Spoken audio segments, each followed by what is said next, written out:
What's going on, everybody? I wanted to hop on here and talk about the 3 biggest financial mistakes that millennials are making today. You guys, you saw the thumbnail, and these, in my opinion, I think there's probably 6 or 7 or 8 financial mistakes that millennials are making. But for this video, I want to talk to you about the top 3 financial mistakes that millennials are making, and hopefully you take something away from this and are able to go out there and make more money and maybe not spend as much money. You guys, okay, so number 1, first financial mistake that millennials are making. They're prioritizing their money incorrectly. They are, okay, college, for example. If you went to college and you have student loan debt, millennials are prioritizing paying their student loan debt off first before they do anything else. You know, before they invest in themselves, meaning mentally, like books, etc., etc. Maybe a course, maybe a mentor, or you know, maybe investing that money elsewhere, like the stock market, or maybe in real estate, or maybe a little bit more aggressive investing instead of in doing that. Instead, they're prioritizing paying those student loan debts off. And I believe that if your student loan debts are 6% or less, you should probably go invest somewhere else, because if you invest more aggressively somewhere else, you are more likely to have success over there, and you can pay your student loan debt off later. That is, I believe, mistake number 1 that millennials are making. Mistake number 2 is investing too conservatively. And let me explain myself. So we talked about mistake number 1, and that's they're prioritizing their student loan debts way, way, way up here, and everything else comes after that because they're so stressed out. They got all this stress and anxiety because society's telling them, pay off your student loans, pay off your student loans, pay off your student loans. Student loans bad, student loans are bad, student loans are bad. And maybe it's not so bad. Maybe you could go take your money, invest it elsewhere, pay off your student loans when you have your money working for you slightly more. Research actually shows that millennials have far less knowledge on investing compared to the older generation. Now, this is mostly due to the fact that millennials witnessed the largest market meltdown literally in decades. I mean, we witnessed it firsthand. Most of us, we watched our parents go through financial struggles. We watched our grandparents go through financial struggles. We watched a lot of people around us as we grew up go through some severe financial struggles. And, you know, for you and for me as well, that could have meant, you know, your parents, you weren't able to go on vacation as much as you would have liked. You weren't able to do maybe the things that, you know, your parents would have wanted to do for you growing up, due to the fact that they were struggling financially because that market had melted down at that point. So investing too conservatively because, you know, your parents raised you to a penny earned, a penny made is a penny earned, I think is what they say. Anyways, no, it's just a penny, you guys. So the moral of the story is, I think investing slightly more aggressively can be a big deal for you as a millennial. Stop investing so conservatively. Now, I'm not saying go out there and invest in everything that you see that comes your way, and you know, there's a ton of risk involved, and you know, you have an 80% chance of losing all your money. That's not what I'm saying. What I'm saying is do some due diligence, but instead of just putting money in a 401k or just in your savings account at 0.01% interest or something like that, I mean, go do some research. Figure out, you guys, there's a million things, okay, to invest in. Invest in yourself. Invest in your mind. Invest in social media. Social media is huge. You can make a ton of money on social media. Figure out how to do that. Invest in Bitcoin if you want. You guys, I'm not endorsing that you go invest in Bitcoin. I personally have money in Bitcoin. There's a right way and a wrong way to do it, I believe. But, you know, do your own research. Invest in Bitcoin. Invest in the stock market. Do your own research. Invest in real estate, guys. Invest in real estate.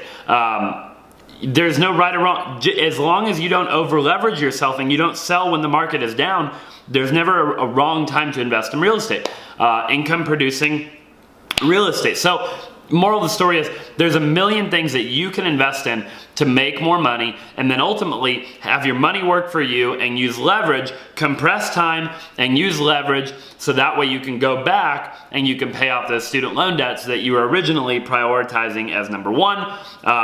Ultimately you pay those off later and you're in a much better place financially. So investing in yourself is extremely important, okay? That's probably the most important thing that I did when I was becoming successful, when I was on the rise. And don't get me wrong, I still am. I'm still nowhere close to my dreams and goals, but the number one thing that I always invested in was myself. Before I invested in anything else, I invested in my mind. I read books, I bought audios, I paid mentors. I still have multiple mentors that I pay in my life.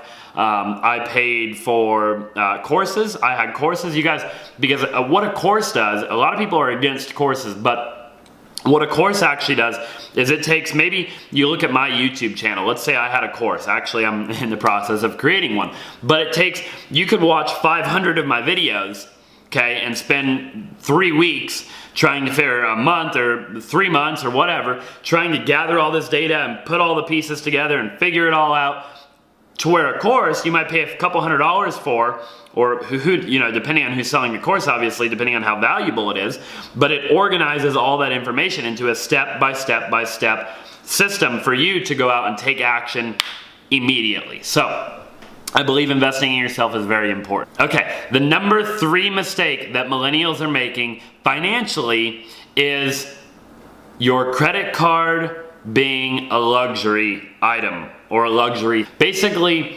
turning to credit cards to afford luxuries. Guys, this is probably one of the biggest mistakes that I see millennials doing. I've struggled with it in the past. I know a lot of people have struggled with it. You've probably seen your parents maybe struggle with it, your grandparents maybe struggle with it.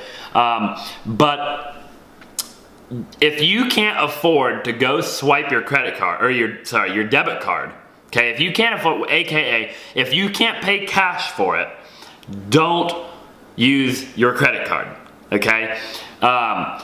Credit cards can be extremely powerful and work in your favor, and I highly recommend that you do get a credit card ASAP if you don't already have one, or multiple, because you can gain a ton of points, you can travel for free, there's a ton of benefits I could go over in another video on how credit cards can benefit your life. But like I said, if you can't afford to pay cash for it, then do not use a credit card, because there's ways to use a credit card. If you can pay cash for it, then I'll use my credit card instead, and then I'll immediately go transfer the money over to pay off my credit card, but now I just gained 1,000 points or 2,000 points or 5,000 points instead of just paying cash.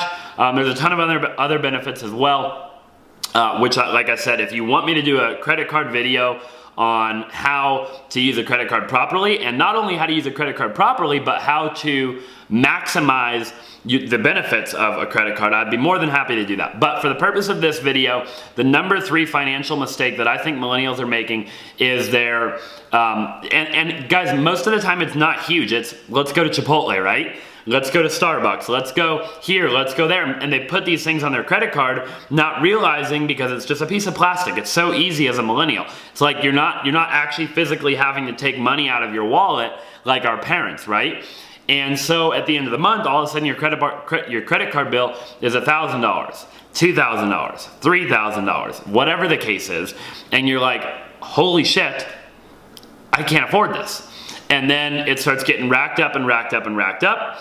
And now all of a sudden you're paying, I don't know, 16, 17, 18% interest maybe on your credit card, and you can't afford to pay it off, and now you're struggling and to fight this thing and make more money, and you don't know how to make more money, and it's like this whole thing, and now you're stressed out mentally, and you can't focus on making more money because you're focused on trying to pay this credit card off, and you guys, it's a mess. Don't put yourself in that situation. I know people with hundreds of thousands of dollars worth of credit card debt, and it's terrible. Credit cards are amazing if you use them properly. I'm 100% for them. As a matter of fact, you need to have credit cards so you can establish good credit, so you can go out there and you can do OPM, which is using other people's money to buy real estate and a bunch of different things that you can buy with other people's money. And if you don't have good credit, you're not gonna be able to do that. So highly recommend it. But guys, for the purpose of this video, that is all I have for you. Thanks so much for watching. If you like this video, smash that thumbs up button and go ahead right here down below, click the subscribe button. My goal is to bring as much content as I possibly can to you guys every single day. And at the end of the day, connect with you guys one-on-one personally. Maybe you'll join my Facebook group. I'll put that down below as well, and hopefully build a relationship with every single one of you guys. So we'll see you guys in the next video.